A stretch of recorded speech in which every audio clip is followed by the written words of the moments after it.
Hello nursing masters.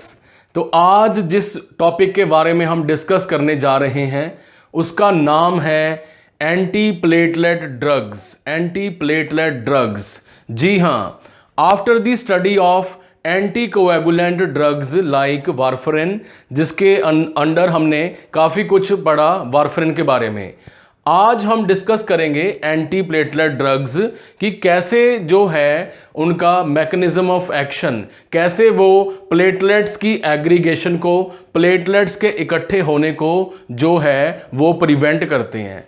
But उससे पहले हम जो है यहाँ पे जल्दी जल्दी ये देख लेते हैं कि बेसिक हमारा जो हीमोस्टेसिस वो था, we can say blood flow, normal physiology या फिर ब्लड क्लॉटिंग प्रोसेस के बारे में यहाँ पे हम जो है फटाफट देख लेते हैं। तो हमने स्टडी किया हुआ है ऑलरेडी कि जब नॉर्मल एंडोथेलियल सेल्स जो हैं यहाँ पे प्रेजेंट रहते हैं तो वो बनाते हैं जी साथ में हमारा that is nitric oxide, yes please, nitric oxide, prostacyclins, prostacyclins बनाते हैं और साथ में बनाते हैं प्रोस्टाग्लैंडिन्स, प्रोस्टाग्लैंडिन्स जो कि ब्लड को लिक्विड फॉर्म में रखते हैं। साथ में यहाँ पे हेल्प कर रही है हेपरिन, हेपरिन भी आप नोट कर लीजिए। और इस वीडियो लेक्चर को आपने डायरी के ऊपर हाइलाइटर के साथ पूरा हाईलाइट करके स्टडी करना है, वीडियो को पॉज करते हुए स्टडी करना है।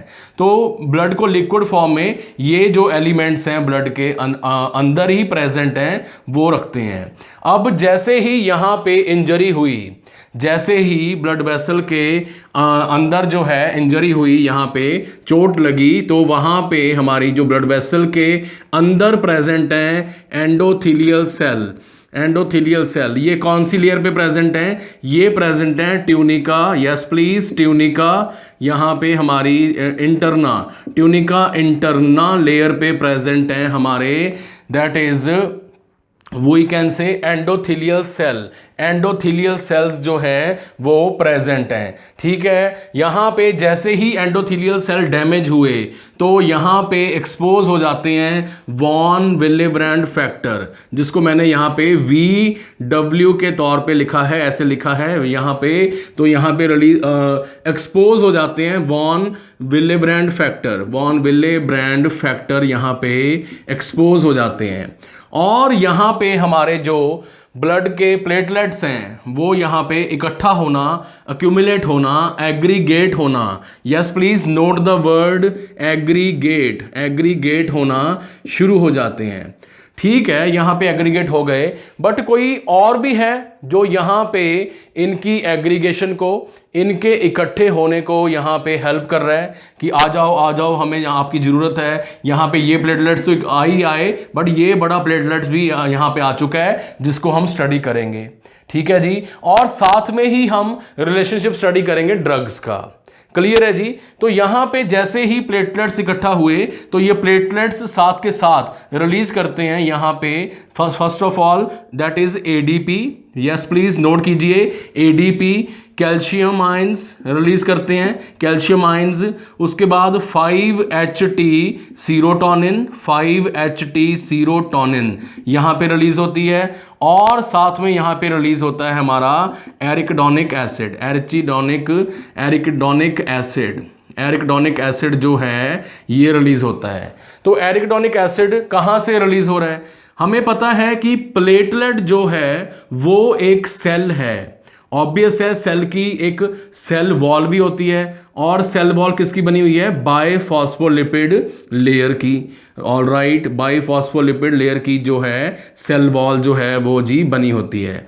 तो इसी सेल वॉल में प्रेजेंट है हमारा दैट इज फैटी एसिड्स, जहां से ये एरिकडोनिक एसिड जो है वो बनता है। तो जैसे ही यहाँ पे प्लेटलेट्स इकट्ठा होना शुरू हुए, इन प्लेटलेट्स ने बनाना शुरू किया ADP calcium ions, five hydroxy serotonin, arachidonic acid यहाँ पे रिलीज हो रहा है, और साथ में रिलीज हो रहा है हमारा दैट इज। अब यहाँ पे एक बात हमने समझनी है कि इस एरिकडोनिक एसिड पे, इस एरिकडोनिक एसिड पे यहाँ पे एक एंजाइम है जिसका नाम है जी हमारा, yes please note down, cyclooxygenase, cyclooxygenase नाम का एंजाइम है जिसको हम कॉक्स 1 और कॉक्स 2 भी जो है वो बोलते हैं। कॉक्स 1 एंड कॉक्स 2 साइक्लोऑक्सीजिनेज नाम का एंजाइम है जो एरिकडोनिक एसिड को किस में कन्वर्ट कर देता है? ये कन्वर्ट कर देता है हमारा थ्रोम्बोएक्सेन A2 में, थ्रोम्बोएक्सेन A2। Please note the word thromboxane A2, ये इसके स्पेलिंग है थ्रोम्बोक्सेन A2। तो जैसे ही एरिकडोनिक एसिड इस एंजाइम के द्वारा थ्रोम्बोक्सेन A2 में कन्वर्ट हो जाता है तो ये थ्रोम्बोक्सेन A2 जाके यहाँ पे इस रिसेप्टर के ऊपर बाइंड हो जाता है। इस थ्रोम्बोक्सेन रिसेप्टर के ऊपर जाके क्या हो जाता है? बाइंड हो जाता है। यानी कि प्लेटलेट्स ने ही प्लेटलेट्स को मैसेज सेंड करना है कि आपने वहां पे इकट्ठा होना है, हमें यूनिटी बनानी है, हमें अपने मालिक की जो ब्लड वेसल में इंजरी हुई है, यहाँ पे ब्लीडिंग हो रही है, इसको रोकना है। तो पहले कुछ प्लेटलेट्स आए, उन्होंने क्या किया? मैसेज सेंड किया दूसरे को। कैसे सेंड किया? ADP, 5HT serotonin, calcium ions arachidonic acid की हेल्प के साथ। ठीक है जी। तो यहां पे हमने देखा ये एलिमेंट्स बन रहे हैं और एरिकडोनिक एसिड के ऊपर कौन सा एंजाइम एक्ट कर रहा है? साइक्लोऑक्सीजिनेज। और क्या बना रहा है? Thromboxane A2। अब ये थ्रोम्बोक्सेन A2 जो है यहां पे कौन सा पाथवे, कौन सा सेल के अंदर मैकेनिज्म शुरू करेगी? उसका नाम है GQ पाथवे। उसका नाम है GQ पाथवे। नोट कर लीजिए, GQ पाथवे या फिर GQ स्टिमुलेटरी पाथवे। ठीक है। और ये एक्टिवेट करेगा पाथवे हमारा, that is we can say enzyme जिसका नाम है जी हमारा फॉस्फोलाइपेज सी। Phospholipase C. कौन सा enzyme? Phospholipase C. Please note the spelling mistake नहीं करने। फॉस्फोलाइपेज सी जो है यहां पे बना रहा है फॉस्फोलाइपेज सी। ये फॉस्फोलाइपेज सी जो है अब सेल की ही मेम्ब्रेन के ऊपर, प्लीज नोट ध्यान से, यहां पे फॉस्फोलाइपेज सी जो है हमारे प्लेटलेट की जो सेल मेम्ब्रेन है इसी के ऊपर एक और यहां पे मॉलिक्यूल प्रेजेंट है जिसका नाम है PIP। ओके। तो ये PLC जो है वो PIP के ऊपर क्या करेगा? यहां पे एक्ट करेगा। तो आगे ये PIP जो है ये दो एलिमेंट्स में जो है आगे डिवाइड हो जाएगा इसके एक्शन के कारण। एक है DAG एंड एक है आपका IP3। DAG and IP3। PIP किस में कन्वर्ट हो गया? DAG एंड IP3 में।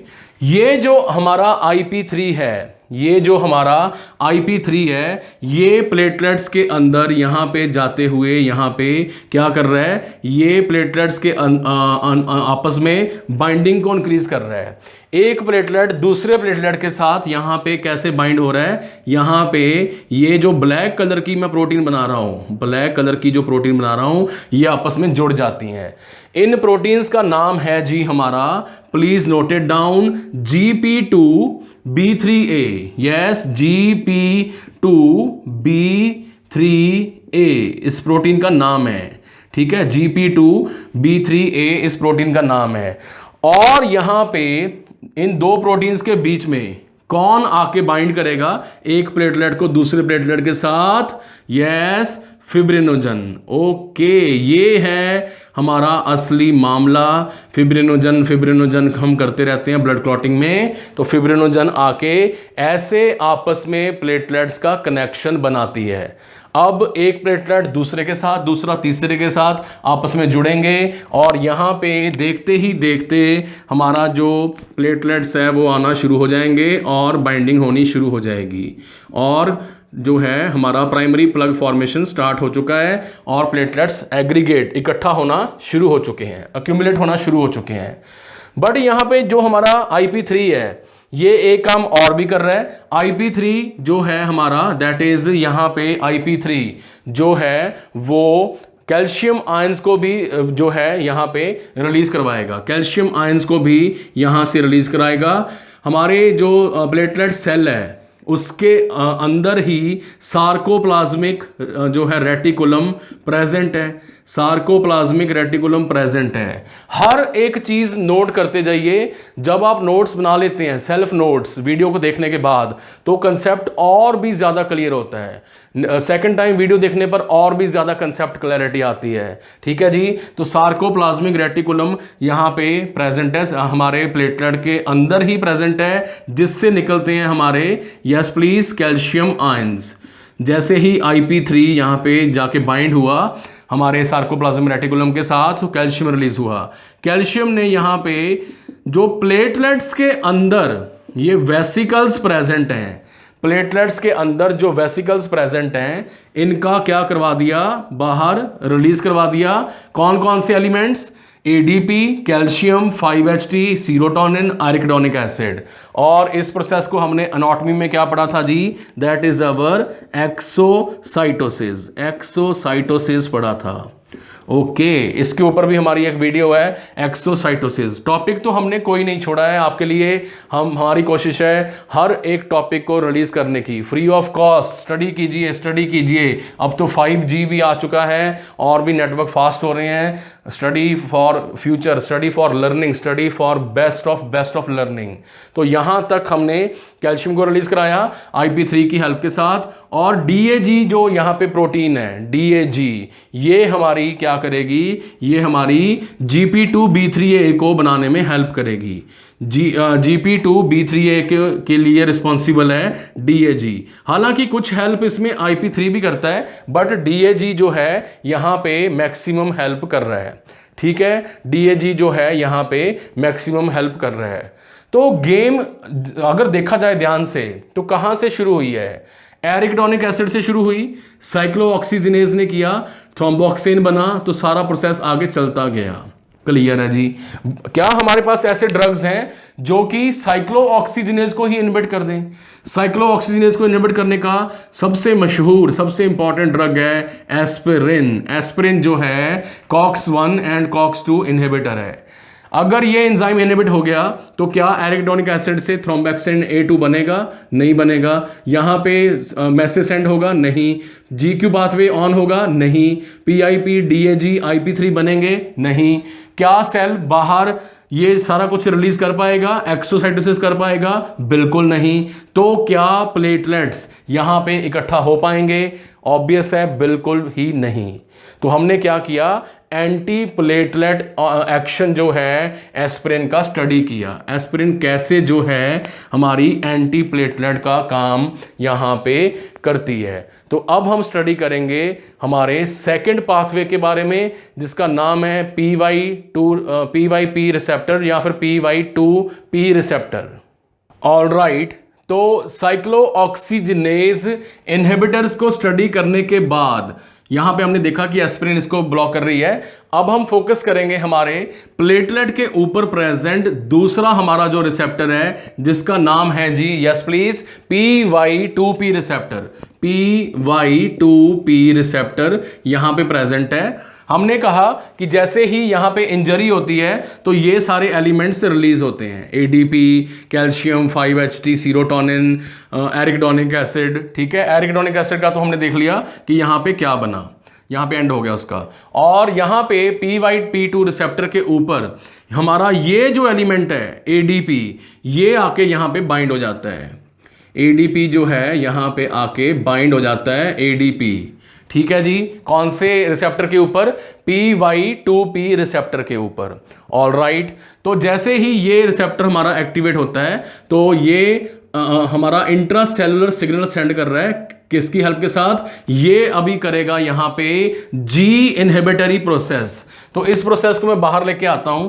G इनहिबिटरी प्रोसेस जो है वो ऑन करेगा। मान लो यहां पे ADP बाइंड हुआ, रिसेप्टर था यहां पे, ठीक है जी, ये बाइंड हो गया और G इनहिबिटरी पाथवे जो है, रास्ता जो है, प्रोसेस जो है वो शुरू हो गया, G इनहिबिटरी पाथवे। और G इनहिबिटरी पाथवे ऑन होते ही हमारी जो जो जी इनहिबिटरी प्रोटीन्स हैं वो सेल मेम्ब्रेन के साथ चलती हुई यहाँ पे किसके पास पहुंच जाएंगी, ये पहुंच जाएंगी हमारी इस एंजाइम के पास। इसका नाम है AC, वो वाला AC नहीं है ये, इसका नाम है एडिनाइल साइक्लेज। एडिनाइल साइक्लेज पाथवे है, एंजाइम का नाम है। जैसे ही ADP यहाँ पे बाइंड हुआ तो यहाँ पे जी इनहिबिटरी पाथवे स्टार्ट हो गया और ये पहुंच गया एडिनाइल साइक्लेज के पास। एडिनाइल साइक्लेज के पास जाते ही, क्योंकि हमारा ये पाथवे जी इनहिबिटरी है, यानी कि जी प्रोटीन्स को जो है वो इनहिबिट कर रहा है, ठीक है जी, तो यहाँ पे सबसे पहले ATP मॉलिक्यूल्स की कमी होगी। हमारी एक वीडियो है जी स्टिमुलेटरी प्रोटीन्स के ऊपर जो कि आपको देखनी चाहिए, ठीक है। तो यहाँ पे ATP मॉलिक्यूल्स की क्या हो जाएगी, कमी हो जाएगी। ATP मॉलिक्यूल्स की कमी होगी, डेफिशिएंसी होगी, ये एंजाइम कन्वर्ट नहीं करेगा ADP को किसमें, ये एंजाइम इनहिबिट हो चुका है तो ये एंजाइम ADP को ATP में कन्वर्ट नहीं करेगा। ATP कम बनेंगे तो ऑब्वियस है साइक्लिक AMP भी जो है वो कम बनेगा, C छोटा AMP बड़ा। साइक्लिक AMP भी जो है वो कम बनेगा। साइक्लिक AMP अगर कम बनेगा तो ऑब्वियस है प्रोटीन काइनेज A नाम की जो प्रोटीन है ये भी कम बनेगी, PKA जो है वो कम बनेगी। अगर ये कम बनेगी तो ऑब्वियस है हमारा जो VASP, इसकी फुल फॉर्म नोट कीजिए, that is vaso please note it down, vaso stimulatory protein. Vaso यानी कि ब्लड वेसल स्टिमुलेटरी प्रोटीन जो है ये भी कम बनेगी, ठीक है। VASP जो है वो कम बनेगी। अगर VASP यहाँ पे कम बनी, ठीक है, VASP जो है कम बनी यहाँ पे, तो हमने यहाँ पे अगर कम बनी है, बट है बेशक कम बन रही है, बट है यहाँ पे ये एक्टिव फॉर्म में, ये जो है ये एक्टिव फॉर्म में है, ठीक है जी, एक्टिव फॉर्म में। जब VASP एक्टिव फॉर्म में होगी तो ये VASP, मान लो यहाँ पे ATP कम हुआ, उसके बाद क्या हुआ, ATP कम होने के बाद हमारा दैट इज PKA कम कर दिया हमने, मान लो PKA जो है कम कर दिया, और VASP यहाँ पे बना जो कि एक्टिव फॉर्म में है, जो कि किस में है, एक्टिव फॉर्म में है, ठीक है, VASP एक्टिव फॉर्म में। ये VASP जाके सीधा किसको स्टिमुलेट करेगा, किसकी फॉर्मेशन को, GP2B3A नाम की जो प्रोटीन्स हैं उनको स्टिमुलेट करेगा, और दो प्लेटलेट आपस में यहाँ पे जुड़ने जो हैं शुरू हो जाएंगे।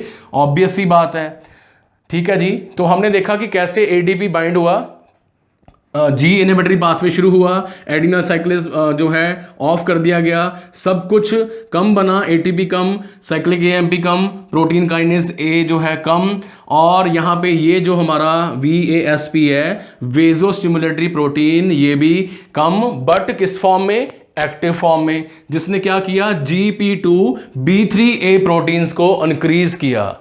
अगर ये प्रोटीन्स इंक्रीज हो गई तो प्लेटलेट्स ज्यादा आपस में बाइंड करेंगे, जोड़ेंगे अपने आप को, और क्लॉट बनेगा, ठीक है जी, क्लॉट बनेगा।